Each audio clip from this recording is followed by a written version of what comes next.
In this video, I'll show you how to factory reset your Canon Pixma TS6550i printer.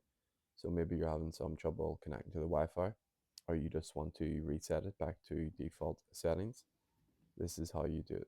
From the control panel, press the down arrow till you get to settings and press OK. Then scroll to device settings and press OK. Then from here you need to scroll all the way down to the very last option, which is reset settings. Press OK, and then go down and reset all.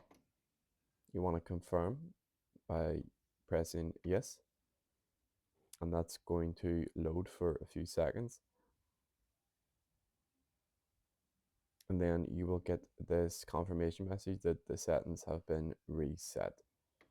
So if you found this video useful, please like and subscribe.